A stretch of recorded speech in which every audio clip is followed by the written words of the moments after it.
하나님 말씀 요한 1서 2장 15절에서 17절 말씀 드리겠습니다. 우리 한 목소리로 같이 읽으시겠습니다.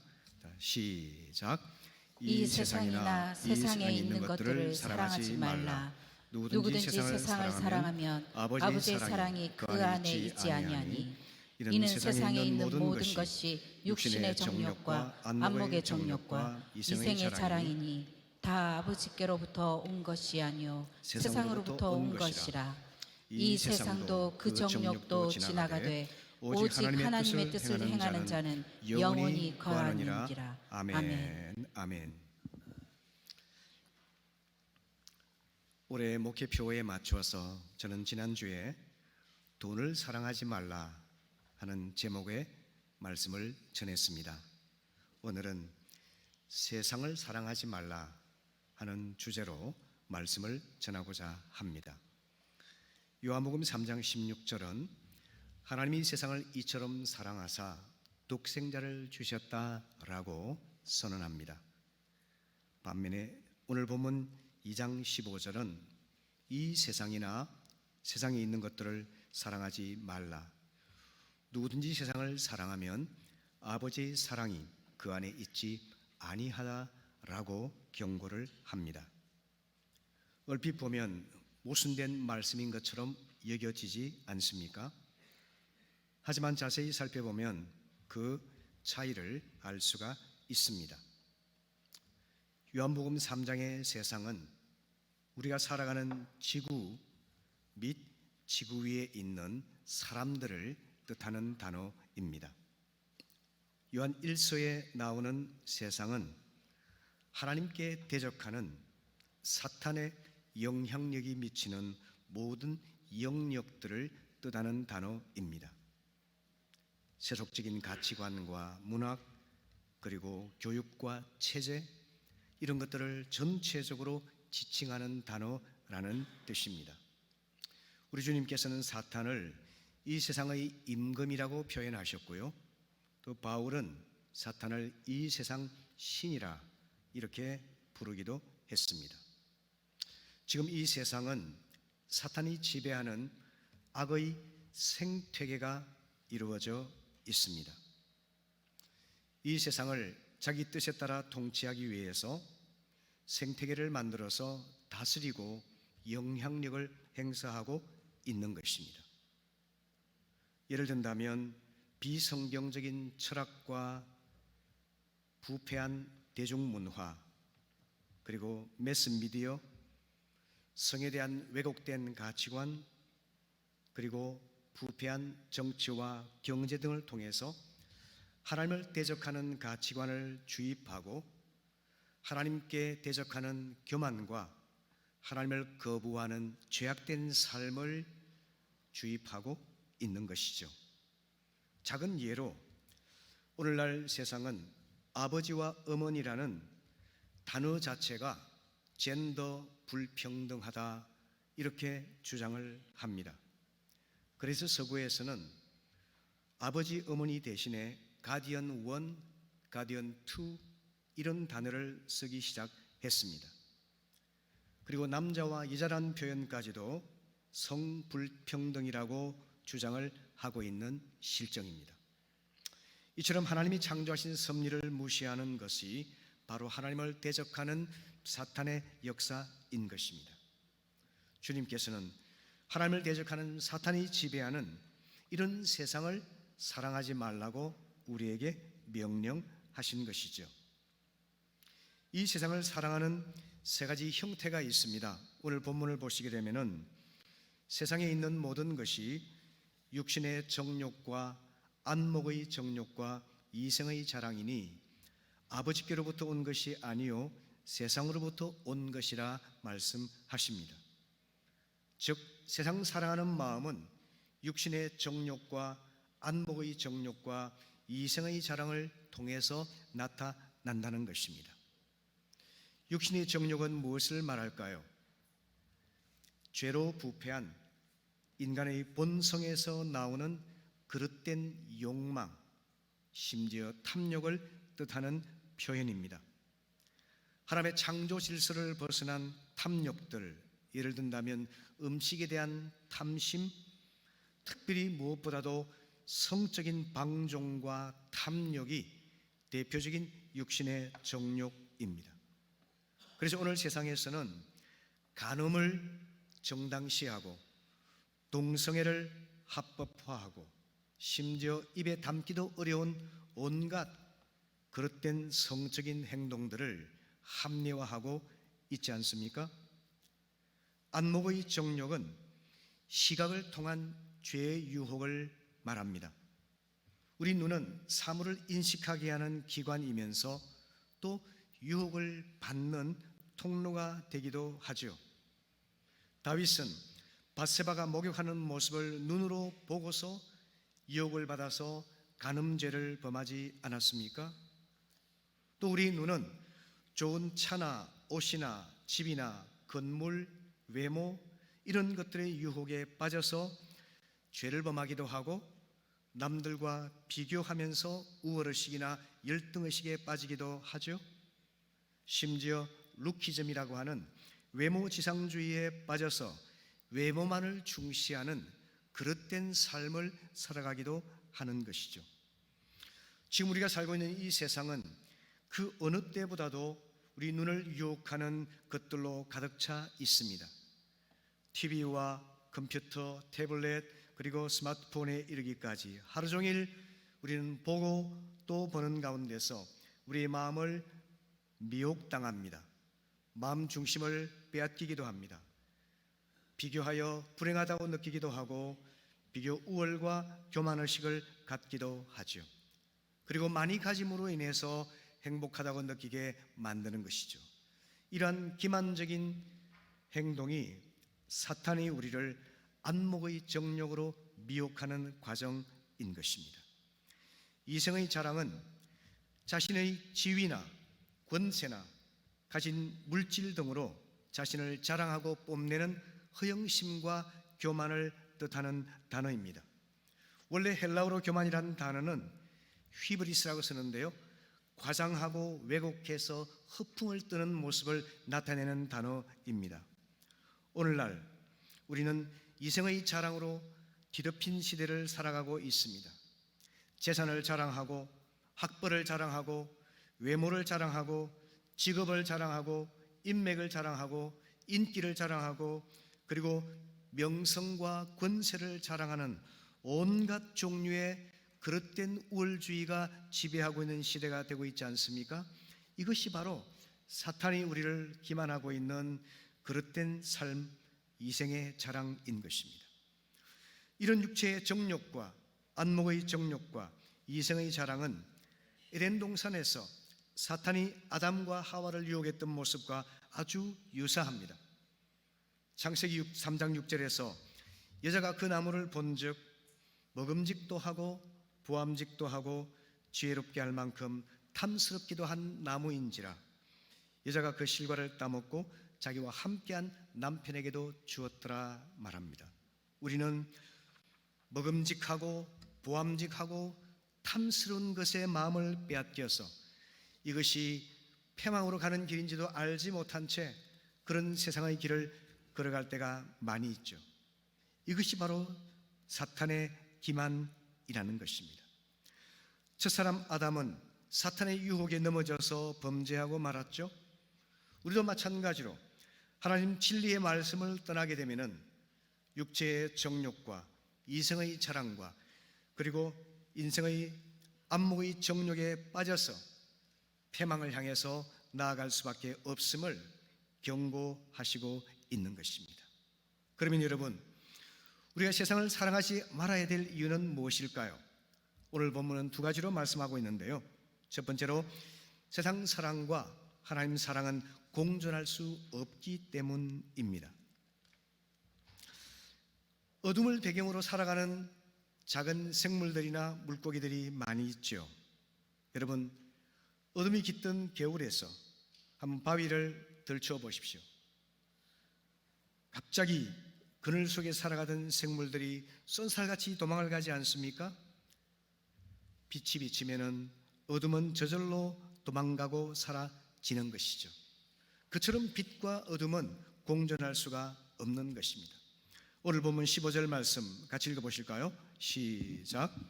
누구든지 세상을 사랑하면 아버지의 사랑이 그 안에 있지 아니하니. 아멘. 아멘. 육신의 정욕과 안목의 정욕과 이생의 자랑으로 세상을 사랑하게 되면은 우리를 지으시고 구속하신 하나님 아버지의 사랑이 우리 안에 깃들어 있지 않다는 증거인 것입니다. 그리고 세상을 사랑하게 되면은 하나님을 향한 사랑의 마음이 얼음처럼 차가워지고 우리 마음이 냉담함과 무관심에 젖어가게 마련인 것입니다. 그래서 야고보 사도는 세상 사랑과 하나님 사랑이 빛과 어둠처럼 뚜렷이 구별되는 데 대해서 이렇게 경고하고 있습니다. 야고보 4장 4절에서 가늠하는 여자들이여 세상과 벗된 것이 하나님의 원수임을 알지 못하느냐. 그런즉 누구든지 세상과 벗이 되고자 하는 자는 스스로 하나님과 원수되게 하는 것이니라. 이렇게 경고합니다. 그러므로 여러분, 세상을 사랑하는 마음과 하나님 사랑하는 마음이 결코 공존할 수 없음을 기억하시기를 바랍니다. 둘 중 하나를 선택해야만 하는 그런 지점에 우리가 살고 있다는 사실입니다. 두 번째는 세상과 세상 정욕은 지속되지 못하기 때문입니다. 오늘 본문 17절 말씀 읽어보실까요? 시작. 이 세상도 그 정욕도 지나가되 오직 하나님의 뜻을 행하는 자는 영원히 거하느니라. 아멘. 사탄이 지배하는 세상, 또 그런 세상을 사랑하는 정욕은 영원히 견디지를 못한다는 것입니다. 그것은 충동적입니다. 그리고 가변적이고 변덕스럽습니다. 그리고 기만적입니다. 하나님의 심판을 견딜 수가 없기 때문에 지속성이 없는 것입니다. 본문에 나오는 지나간다는 이 단어는 사라진다는 뜻인데요, 그것을 원어적으로 살펴본다면 극장에서 공연되던 연극 무대에서 사용하는 단어라고 합니다. 공연의 한 단원이 마치게 되면 커튼이 내려오지 않습니까? 그리고 무대의 소품들이 무대에서 옮겨지죠. 그리고 다음 장면의 연기를 위해서 새로운 소품들을 무대에 갖다 두지 않습니까? 그런 것을 빗대어서 사라진다고 이야기를 하고 있는 것입니다. 세상 모든 것은 연극의 소품과도 같습니다. 이 세상의 것은 영원한 것이 아무것도 없습니다. 하나님을 대적하는 세상 시스템은 연극의 한 장면처럼 한 단원이 끝나면 커튼이 내려지고 소품들이 치워지듯이 우리 인생의 연출자이신 하나님께서 명령하시면 이 세상의 제도와 시스템과 모든 것들이 사라질 수밖에 없음을 경고하고 있습니다. 우리 각자에게도 마찬가지입니다. 어느 날 하나님께서 우리 인생의 커튼을 내리시고 인생의 역할이 끝났다고 선언하시면 모든 것은 사라지고 마는 것입니다. 하나님께서 우리 인생을 찾으실 때 우리는 모든 것을 내려두고 떠날 수밖에 없는 것입니다. 그러므로 사랑하는 성도 여러분, 하나님의 뜻을 행하며 하나님의 사랑 안에 거하는 사람은 영원토록 하나님 나라에 있게 될 것입니다. 이것을 깨닫고 지혜로운 성도가 되시기를 주님의 이름으로 축복합니다. 아멘. 베드로전서 1장 24절 25절 읽어보실까요? 시작. 그러므로 모든 육체는 풀과 같고 그 모든 영광은 풀의 꽃과 같으니 풀은 마르고 꽃은 떨어지되 오직 주의 말씀은 세세토록 있도다 하였으니 너희에게 전한 복음이 곧 이 말씀이니라. 아멘. 모든 인본주의적인 것들, 사탄에게서 나오는 모든 세상적인 것들은 마치 화려하고 아름답고 멋져 보이는 꽃과 같지만 그러나 얼마 지나지 않으면 마르고 떨어지고 시들고 사라질 수밖에 없습니다. 오직 영원하신 하나님의 복음의 말씀, 죄사함을 주시고 영원한 생명을 주시고 평안을 주시고 화평을 가져오시는 하나님의 복음만이 영원토록 남게 될 것을 말씀하고 있습니다. 여러분, 이 말씀을 믿고 우리도 하나님과 더불어 영원토록 주님의 나라에 거하는 성도들이 되시기를 바랍니다. 그래서 고린도후서 4장 18절의 말씀처럼 우리는 보이는 것을 주목하지 아니하고 이 땅의 마음을 뺏기지 아니하고 영원하신 하나님의 나라를 사모하며 이 땅에서 순례의 발걸음을 멈추지 않는 지혜로운 성도들이 다 되시기를 바랍니다. 아멘.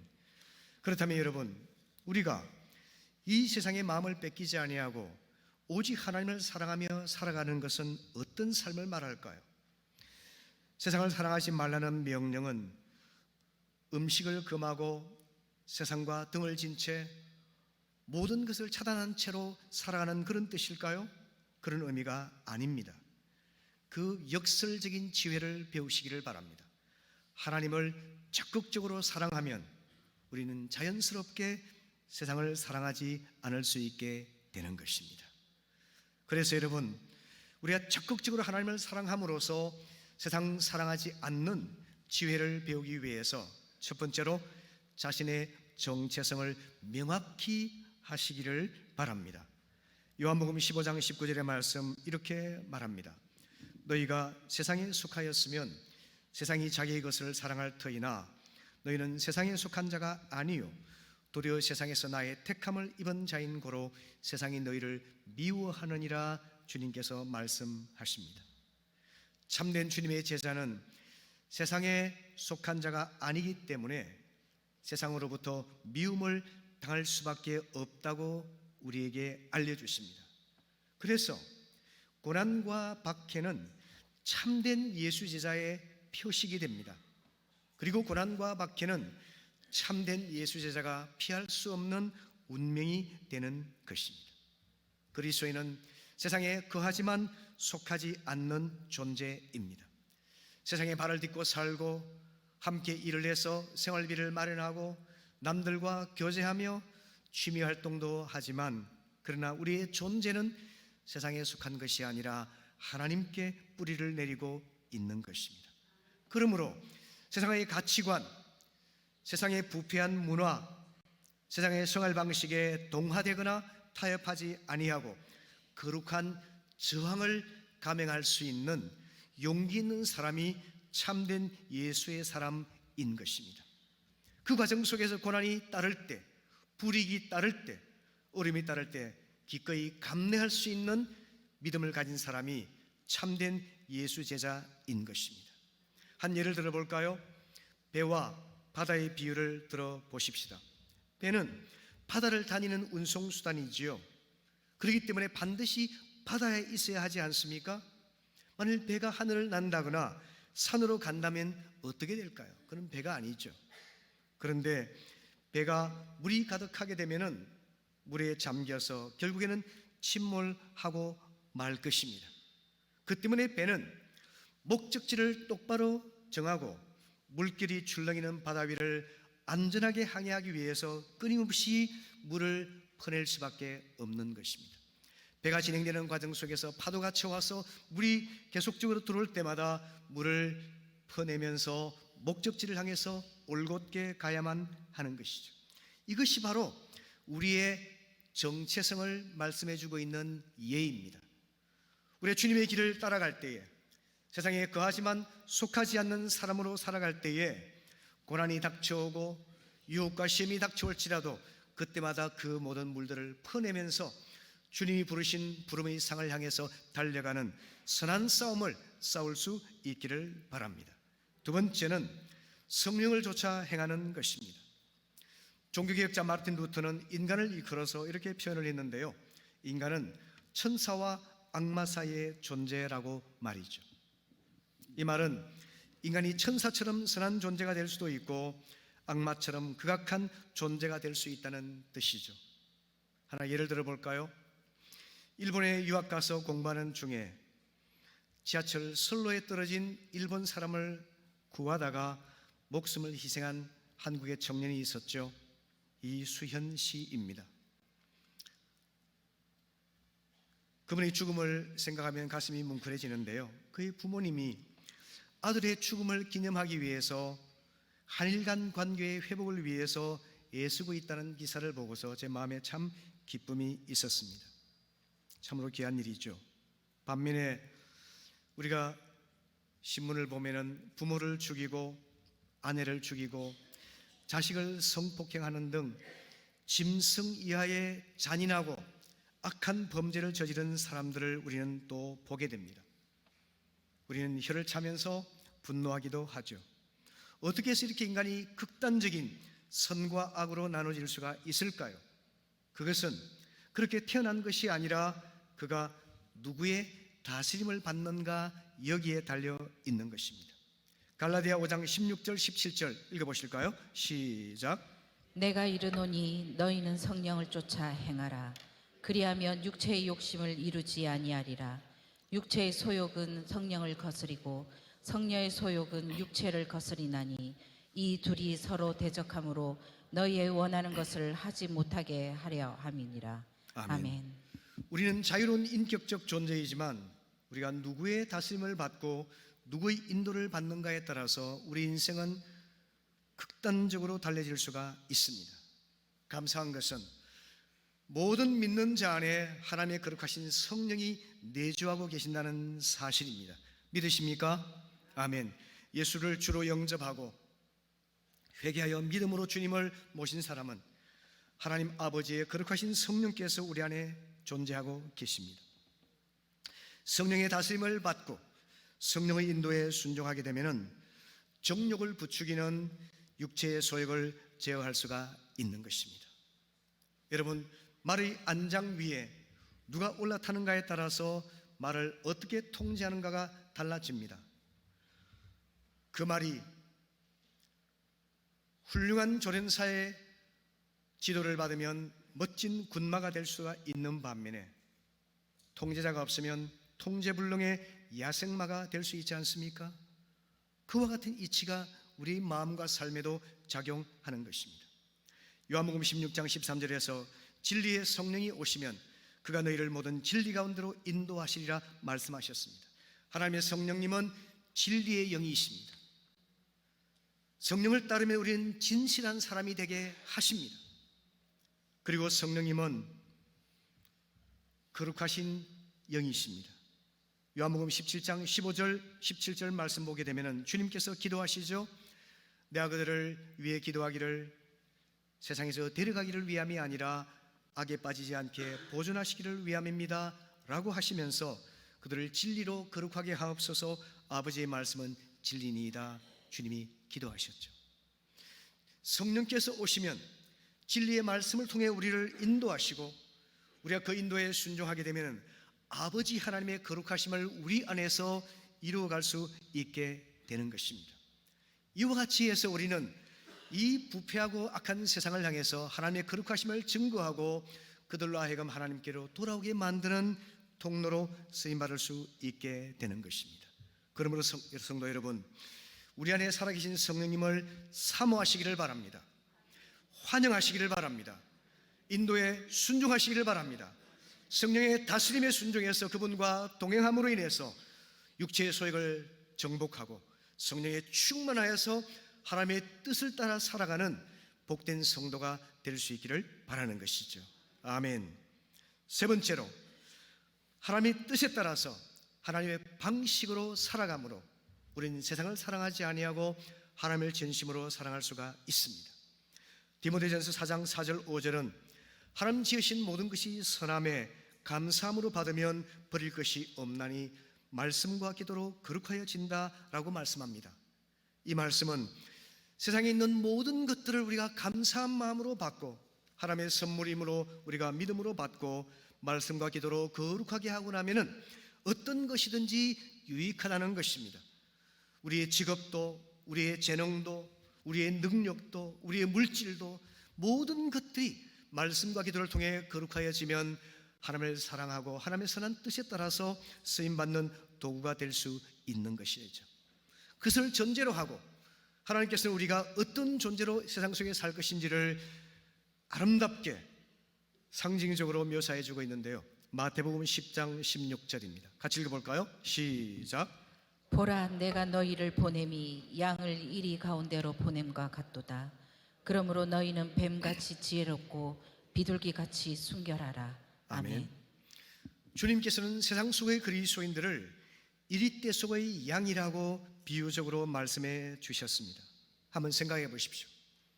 날카로운 이빨로 연약한 짐승을 물어뜯고 죽이는 그 무서운 이리떼가 득실되는 곳이 세상이라는 것입니다. 이런 세상에 살아가는 그리스도인들은 어쩌면 이리보다 강한 사자라든지 호랑이라든지 이런 짐승이 된다면 얼마나 좋겠습니까? 하지만 주님께서는 연약하기가 그지없는 양과 같은 존재로 그리스도인을 말씀하고 있습니다. 이것은 무슨 의미일까요? 양은 연약하고 온순합니다. 주님을 절대적으로 의지할 수밖에 없는 존재이죠. 인간은 하나님을 의지하는 믿음으로 살 수밖에 없는 존재인 것을 우리에게 말씀하여 주시고, 또 우리의 삶의 모습은 양순함과 온유함이어야 한다는 것을 말씀하고 있는 것입니다.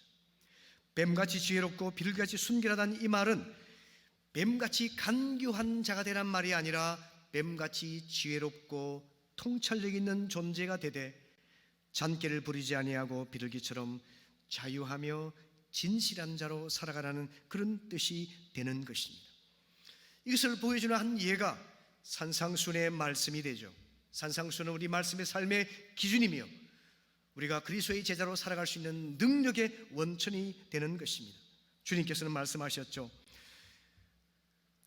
이리떼 속의 양으로 살아가는 그리스도인들은 속옷을 달라는 자에게 겉옷을 주고 억지로 오리를 가자고 강요하는 자에게 선선히 심리를 가주며 자기 형제와 이웃은 사랑하되 원수는 미워하라는 율법을 넘어서 오히려 원수를 사랑하고 박해하는 자에게 보복하지 아니하고 오히려 축복하는 그런 존재가 되라고 주님께서 우리에게 말씀하십니다. 이것은 먼 이상이 아니라 우리가 순종함으로 살아내어야 할 현실이라고 하는 것입니다. 이것이 어떻게 가능할까요? 우리 인격과 우리 의지를 어떻게 가능할까요? 그러나 여러분, 말씀에 단순히 순종하려고 하는 사람에게 성령님께서 우리 가운데 임하셔서 우리로 하여금 산상순의 삶을 살아낼 수 있도록 힘과 지혜를 주시는 것입니다. 이것을 믿으시기를 바랍니다. 산상순의 말씀을 먼 이상으로만 생각하지 마세요. 교리와 지식으로 생각하지 마세요. 삶에서 살아내야 될 현실로 우리가 믿을 때 하나님의 역사가 교회를 통해 나타나는 것입니다. 그것이 하나님을 증거하는 길입니다. 여러분, 다니엘은 바벨론의 포로로 잡혀간 청년 아니었습니까? 바벨론의 우상 숭배와 타락한 문화에 순응할 수밖에 없는 위험한 상황 속에서 다니엘은 이렇게 결심합니다. 뜻을 정하여 왕의 음식과 그가 마시는 포도주로 자기를 더럽히지 아니하리라 하고 그가 환관장에게 구했다고 말하고 있지 않습니까? 바벨론 포로된 청년이 타협하거나 순응하지 아니하고 죽을 각오를 하고 우상 숭배에 참여하지 아니하고 바벨론의 문화와 간섭을 거부하며 그가 하나님 백성으로 죽기를 각오하였다는 거죠. 성경은 뭘 알려줍니까? 타협하고 순응했던 친구들의 이름은 모두가 사라지고 말았습니다. 다니엘은 생존하였고 뿐만 아니라 번성하였고 뿐만 아니라 다니엘을 바벨론 제국을 영적으로 정복한 위대한 승리자가 되었지 않습니까? 그처럼 여러분, 우리도 이 부패한 세상 문화에 대해서, 생활 방식에 대해서, 풍습에 대해서 거룩한 저항을 감행할 수 있는 다니엘과 같은 마음을 갖게 되시기를 바랍니다. 세상은 군림하고 지배하고 이익을 취하고 피눈물 나게 하고 내 혼자만 살게 하는 이런 가치관과 문화 속에서 진행되고 있죠. 그러나 여러분, 하나님의 자녀들은 주님께서 이렇게 말씀하십니다. 마가복음 10장 42절부터 44절 읽어볼까요? 시작. 예수께서 불러다가 이르시되 이방인의 집권자들이 그들을 임의로 주관하고 그 고관들이 그들에게 권소리를 부르는 줄을 너희가 알거니와 너희 중에는 그렇지 않을지니 너희 중에 누구든지 크고자 하는 자는 너희를 섬기는 자가 되고 너희 중에 누구든지 으뜸이 되고자 하는 자는 모든 사람의 종이 되어야 하리라. 아멘. 세상은 그렇게 흘러갑니다. 지배하고 군림하고 독점하고 피눈물 나게 하고 모든 것을 홀로 쟁취하려는 욕심으로 거짓으로 만연되어 있습니다. 주님께서는 말씀하시죠. 세상에서는 그렇게 하지만 너희 중에는 그렇지 않아야 한다. 크고자 하는 자는 섬기는 자가 되어야 하고 가장 크고자 하는 자는 제일 밑으로 내려가서 종이 되어야 한다. 섬기는 삶의 방식, 종의 도가 참된 예수 제자의 기름을 우리에게 일러주고 있는 것입니다. 이것이 하나님의 뜻 안에 살아가는 하나님 방식의 삶의 모습입니다. 이것이 여러분 불가능하다고 생각하지 마십시오. 바보 의사로 알려져 있는 장기려 박사님은 한 개인으로 우리에게 도전이 되죠. 지금 한국 사회는 의대 열풍으로 온 나라가 지금 떠들썩합니다. 유치원 때부터 초등 때부터 의대를 준비하고 있는 이런 말도 안 되는 상황이 이 나라에서 벌어지고 있습니다. 왜 그럴까요? 명예가 있고 존경받고 무엇보다 많은 돈을 안정적으로 벌게 해준다는 바로 그 이유 때문이 아니겠습니까? 그 배경에는 세속주의, 물질주의가 가득 차 있는 것입니다. 이런 상황 속에서 의대를 가고자 하는 그 동기가 의학을 통해서 사람들의 질병을 치료하고 사람들을 섬기고 사회에 유익을 주고자 하는 그런 분명한 목적과 동기를 갖고 있다 한다면 여러분 그것이 얼마나 아름다울까요? 하나님이 기뻐하실까요? 장기려 박사님은 세계적인 자랑거리인 우리나라 국민의료보험의 효시가 된 청십자 의료보험을 설립하신 분입니다. 가난하고 돈이 없어서 의료 혜택 못 받는 분들을 위해서 의료조합을 만들어서 그분들에게 혜택을 주고자 청십자 의료보험을 만드셨죠. 거기서 본떠서 국민의료보험이 생겼고 우리 국민의료보험을 보고 미국의 오바마가 오바마 케어를 만들었습니다. 세계적인 자랑거리죠. 그런데 여러분 그 일을 시작하신 분이 장기려 박사입니다. 이분은 치료비가 없는 환자를 위해서 치료비를 대납해 주기도 하셨고 치료비가 없어서 어쩔 줄 몰라하는 사람에게 뒷문을 열어주면서 못 본 척 할 테니까 그냥 가라고 뒷문 열어서 병원을 떠날 수 있도록 해주셨던 분입니다. 평생 청빈하게 사셨습니다. 신실한 믿음의 사람이었습니다. 이런 한 개인이 다른 방식으로 살아갈 수가 있다는 겁니다. 기업은 어떨까요? 여러분 기업의 세계는 정말 약육강식의 정글과 같은 곳 아니겠습니까? 다른 기업을 죽여야 내가 살 수 있는 그런 곳이라고 생각하지 않습니까? 그런 가운데 여러분 우리나라 식품기업인 오뚜기는 상생경영의 표본이 되어서 대통령상을 받았습니다. 그 배경에는 창업자인 고 한표 장로님께서 그 정신을 이어갔기 때문이죠. 성실하게 세금을 납부해서 칭찬을 받았습니다. 심장병 어린이들을 위해서 많은 후원을 하셨습니다. 정규직이 100%에 가깝도록 모든 직원들을 정규직화 하셨습니다. 협력업체 그리고 농가와 함께 상생하기 위해서 방법을 마련하셨습니다. 지속적인 장학사업도 하셨고요. 소비자들을 위해서 물가를 올리지 않기 위해서 10년간 라면 가격을 동결하기도 했던 기업입니다.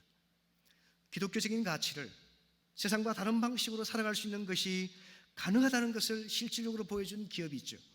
여러분 우리가 비록 큰 재벌은 못 될지라도 하나님의 방식으로 하나님의 뜻을 따라 우리가 기업 경영을 한다면 가능할 수 있다는 것을 우리가 믿음으로 보여준다면 얼마나 도전이 되겠습니까? 희망이 되겠습니까?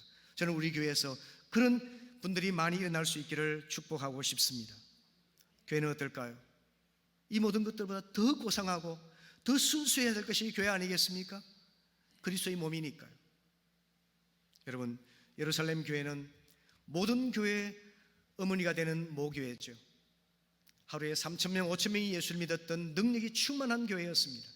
성령의 권능으로 병든 자를 고치고 귀신을 추방하고 죽은 자가 살아나는 기적이 일어나는 그런 교회였습니다. 그래서 예루살렘 교회가 위대한 교회였을까요? 그렇지 않습니다.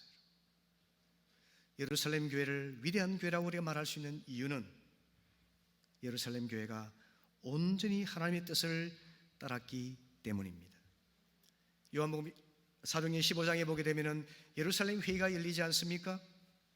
그때 절대 다수의 사람들은 율법주의적인 그리스도인이었습니다.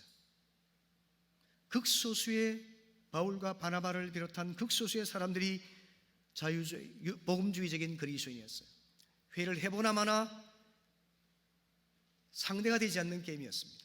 서로 토론을 하고 그리고 대화를 하고 많은 시간을 거쳤습니다. 야고보가 연설을 합니다. 야고보는 율법주의 그리스도인들의 수장입니다.